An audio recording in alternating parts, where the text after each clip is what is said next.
Welcome to VPG's Virtual Water Cooler Chat podcast, where we share lessons and stories of women professionals to help empower other women and expand a greater circle of influence so we walk our journey with those who understand and appreciate us. Today, we'll chat with Angela Evans.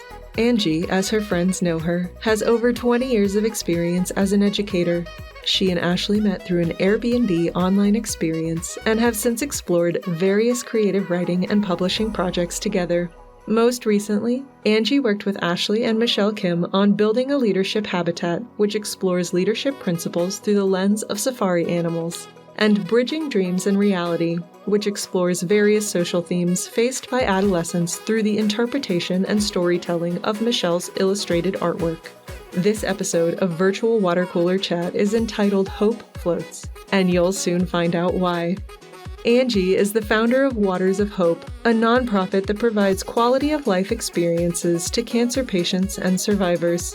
She has published 3 novels and 9 ebooks and is currently working on 2 more novels when she isn't grant writing, ghost writing, and consulting for the Virtual Patent Gateway team.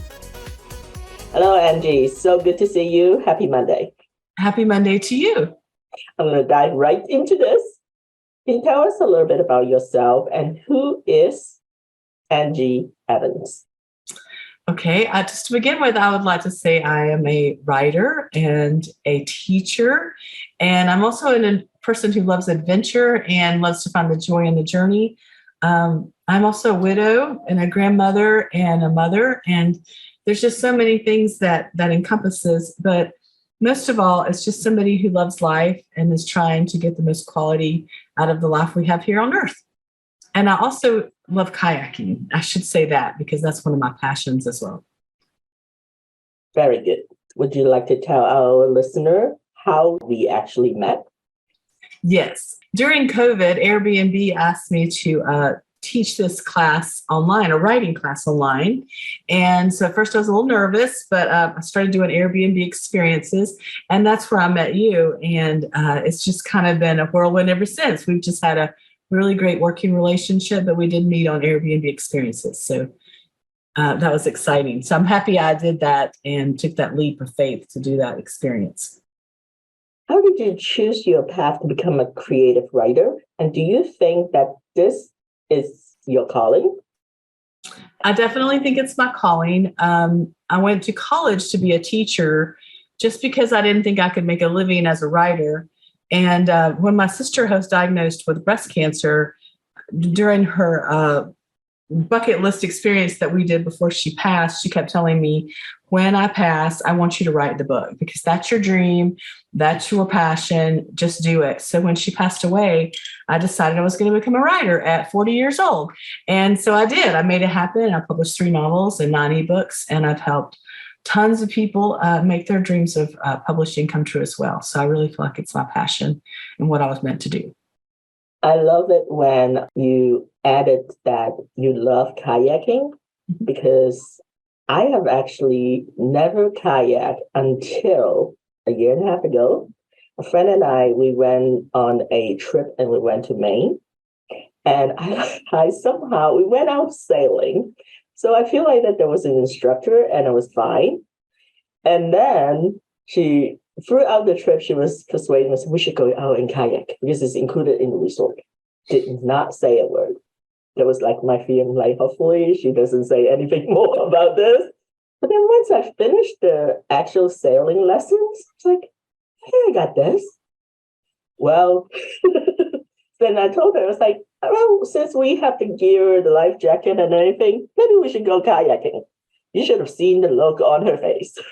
She was like, really? I was like, yeah, really. Let's do it. Before I changed my mind.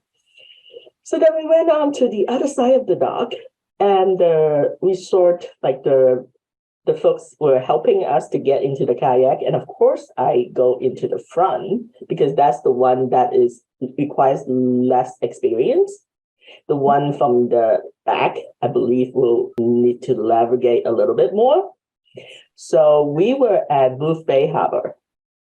And then when we actually started doing this, I was like really enjoying myself, and she goes like, just relax, let everything go. I'm like, okay.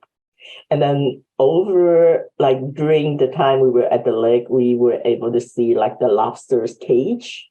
And so I was like, oh, this is a lot of really refreshing experience. And then the problem comes in when I have to actually get back on the dock because it was actually deep. Yes. So I had the life jacket, but I already tipped the resort guy. So he was actually having his lunch and he forgot to get us back in. I mean, my friend was able to get it, but I was having such a difficult time getting back in. Yes. And it requires a lot of maneuvering, some, tactical miscalculation. And there was this one guy standing at the dock the entire time watching me struggle.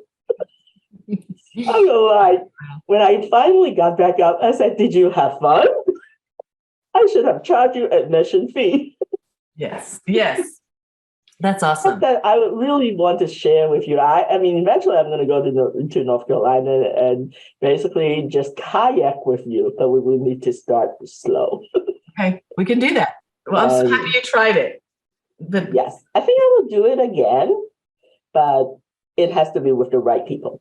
Yes, I understand. Yeah. I don't normally like to make a fool of myself in front of just anybody. I totally agree. It has to be select individuals. Yeah, my vulnerability is only with the trusted few. Yeah, just a little bit. Next thing that I wanted to kind of chat with you is, I know you're heavily involved with nonprofit work. And for instance, Waters of Hope. And then I believe that there's another nonprofit organization that you work with. Can you share with us what each of the nonprofit does, your involvement, yes, and what you hope to accomplish by providing and integrating your skills with each?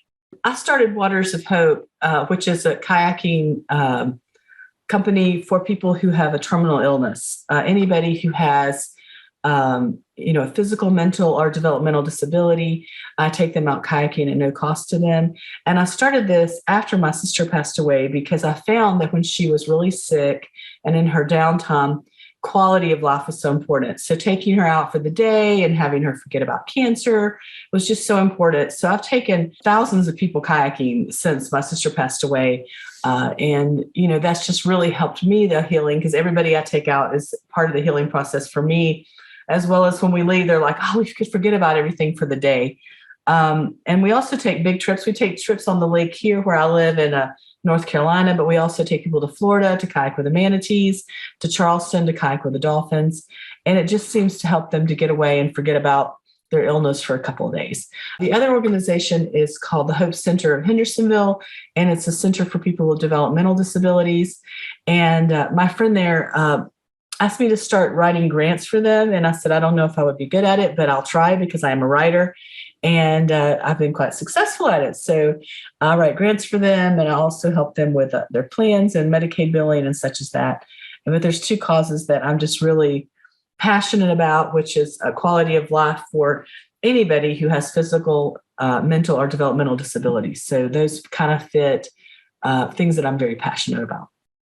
And for our listeners, if anyone that is interested in like supporting financially or just even like volunteering, how do they get a hold of you? And where would they be able to find information online? Facebook, I have a Waters of Hope on Facebook, and then also the Hope Center of Hendersonville, or they can email me directly at paddlersplace1967@yahoo.com, or they can even call me at 828-505-6333. Whatever's easier for them. Tell us about what you do for fun. I like to read, and I also like to travel myself. I have this bucket list that's like 5 miles long. And so one of the things I like to do in the winter is kayak with the manatees. Usually kayaking is involved in the travel somewhat, but I also like to do things that are outside of the box. I say you should do something every day that scares you. So it's kind of those kind of things, facing your fears and kind of that example of life begins outside of your comfort zone. I like quotes too. But reading, kayaking, artwork, painting, sketching, journaling, all of those things are passions. I love them and try to do them on a regular basis because I think that life's short and you have to squeeze as much life into it as possible. Well, I know that one of the things that I really do have a lot of respect for you is that you have actually experienced a lot of loss and in life, and you also have struggled with, illness yourself. And I really do. You're a fighter. I mean, you are a fighter. And I think for the most part, even with grief, you still try to have a positive outlook and use the skill set to service others, which is what make me want to collaborate with you and support you in any way I can. And one of the things that I want to talk about is that our collaboration of writing our first book, Building a Leadership Habitat. And without going into actually the writing process, can you tell us, share with me so I can gain some insight as to what made you decide to want to collaborate with me and VPG? I believe the reason that I want to work with you is because you show great leadership and you also support women and other people in such a positive manner. It's all, you always want to uplift people and to show them a different way to do things. And your creative ways is just so impressive to me because many people have, this technical mind or this leadership mind, and they do not have the creative side. And the fact that you have both and that you're exploring both is very impressive to me. And I love your creative side. And in the months and years that we work together, I've noticed that has just expanded. That part of you has expanded. And your writing and your ideas just get me excited. And I love when we talk and we have these sessions where we're kind of, bouncing ideas off of each other, because I leave that just so motivated to complete the projects. And you also give great insight and, you're very clear about things that you want changed. And I really respect that about you and your leadership skills. So. Well, you probably remember when I first get started, the out was not so great in so many things. But I think that you are absolutely correct in terms of by supporting and servicing others. And now I have my moments. Let me just not lie here. There are moments I just want to bang my head against the wall. But overall, I think that I've learned so much from everyone. Mm-hmm. The good, the bad, the ugly. You get lessons, Life is absolutely short. And if you don't do something that really meaningful to you, like you go and swim with the manatees and helping people by taking them out kayaking. And for me, I was very creative. And then life happened. Now life happens again. It's sort of like the second curve, as Arthur Brooks talked about in his From Strength to Strength. I don't know if you read this book, but you might want to listen to the audiobook or just go on YouTube and search for Arthur Brooks. He teaches a class on happiness at Harvard. Okay. And apparently there's a lot of people wants to find happiness, right? So yes. One of the main theses that he talked about is that he talked about the first curve of life and then the second curve of life. And I have been thinking about that a little bit, actually a lot. He described intelligence as two types.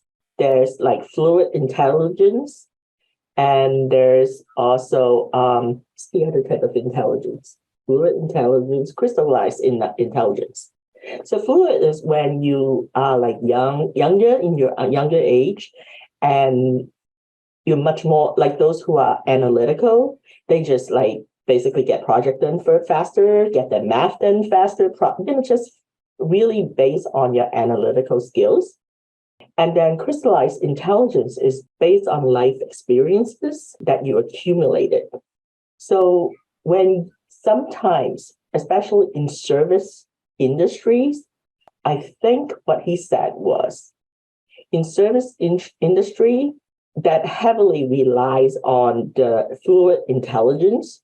Some people may have sort of like feeling a void as their fluid intelligence declines.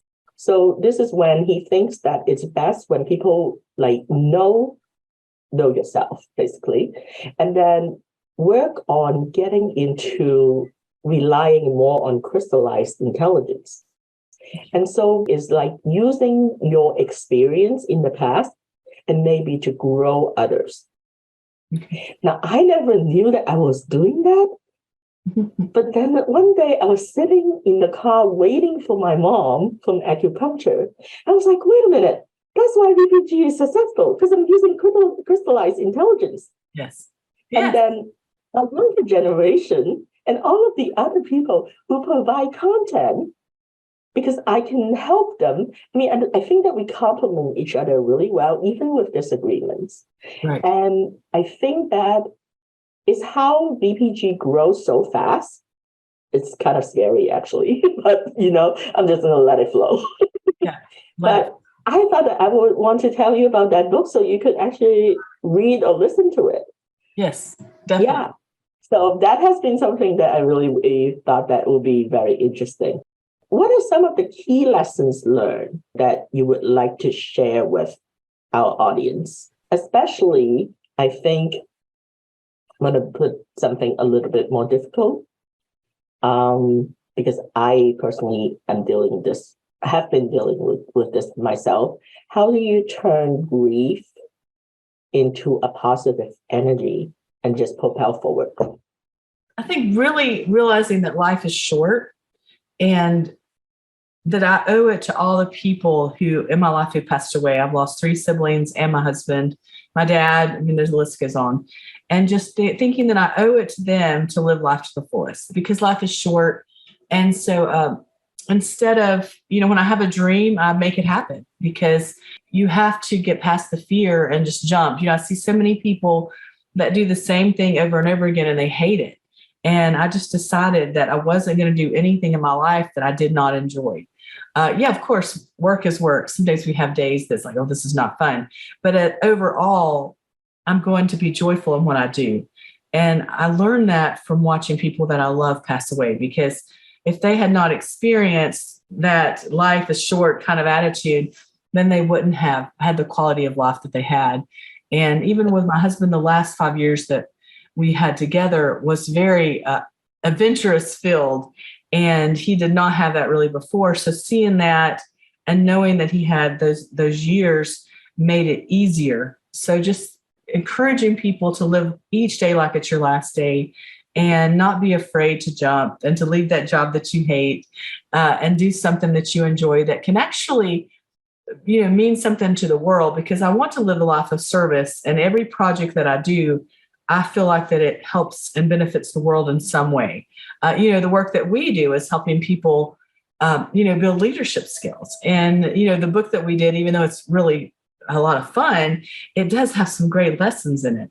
So now I just take projects that mean something to me spiritually and that I feel like I'm giving something back to the world. Another thing that I'm very passionate about is the homeless. I do like to make homeless bags. I call them homeless bags. I just put little stuff in them and then we take them around. And actually that's where I gain a lot of peace, is just driving around, giving bags out and tents and blankets and supplies to the homeless. And that's very connecting to me, and just living a life of service, but also living a life of joy. And that's to me what helps people through grief, is helping other people and also taking time for yourself and self-care and doing things that you enjoy. I think that is so true. And one of the things that I wanted to say is that hate is such a strong word. You probably have read Jack Canfield, Chicken Soup for the Soul. Mm-hmm. One of the things that he talked about was, and I really think that it resonated with me so well, is that when people do things, we always tell people, don't take it personal.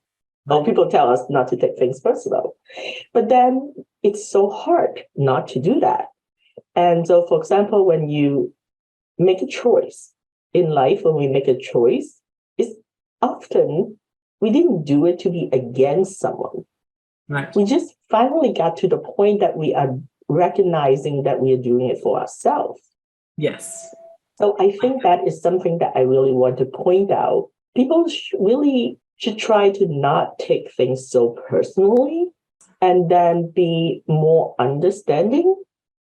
And I think that it goes the same way. There are people that, for example, that we would probably not like interacting so much. Right. And our natural tendency would be, oh God, that person is so toxic. We will just need to get rid of them. And sometimes there might be family members. There might be people that are really in need of help. Now, there is boundary setting that you need to do. I just wanted to kind of make that caveat that I think I recognize in myself more of as a giver. And that is one of the questions I definitely struggle with, because to trust or not to trust, that is the question. Yes. Do you allow yourself to be like basically helping others to the point that they might take advantage of you? And then if you do that, if you get burned, do you not help the next person? What if the next person is the one that you really need to help? Right. So I wonder what your thoughts on that. I set very great boundaries. I have a friend of mine that says, you're great at boundary setting. For example, with the homeless, I do not give them money because that goes against, the idea, because I don't know what they'll do. And so I'll give them supplies and stuff. So I set that boundary early, and then they know that I'm not going to break that. So I just don't. And I don't give them rides. So I set that boundary. And also, in my personal life, I'm also like very much, this is what I'll do. This is what I will not do. And now sometimes I'll cross that and I always regret it. But, setting those boundaries and also setting aside time that's like my time, that I do not let, people in during that time, that I can just be myself and do self-care. But I think boundary setting, when you are a person who's a giver, you have to do that, or you will drain yourself. There'll be nothing left for anybody else. But I do have boundaries as far as what I will do and what I will not do. And also understanding when somebody's going too far and it's too much. And just saying that from the very beginning. I'm a very blunt person. So being honest is usually not a problem. My problem is more saying it in a way that's not going to hurt somebody's feelings, more than it is not setting those boundaries. But when you are a giver, you have to go out and you have to say, when I take people out with me, I'm like, this is what we do. This is what we do not do. And you cannot, go from that, because once you take that little tiny space, like you give them $1, the next time it's $5. So you have to just set the boundary. I'm not going to give money. This is what I'm going to do. And with the kayaking, the people that I take kayaking, it's not that much of an issue as it is and some of the other things that I do. But setting those boundaries before you go, and even with people, that I'll do this much and I'll give you this much. But also saying, this is when I can do this. I can't do this before. I can't do this after. And just understanding your boundaries and what you can do and what you can't do. I think boundaries for me is a work in progress. I was such a people pleaser before. I would say yes to almost everything. And now I think people are just recognizing the fact that, oh my gosh, she's not such a pushover anymore. Right. And I think that it actually really helps, and it helps solidify relationship. Yes. Because, when for example, if people please, you can't help but having like hidden resentment. Yeah. It just happens, It's like basically a friendly neighbor fence, basically. It's like, don't cross my property. Right. This is where I'm okay with it. And this is where if you cross that property, we're going to have to talk. Right. So I'm learning those lessons. And it's not easy because it's not my natural upbringing. And also, like, a lot of it is especially with family. Right. Because they know how to push your buttons, whether they intentionally do it or not. Those are the areas that I feel that I'm most vulnerable with. Right. I don't think that they intentionally do it. Part of it is culture. When people are more into, like the elderly, they seem to be, much more like, oh, just do what I said. But no, I'm a very successful businesswoman. I think this is the right way to do it, And if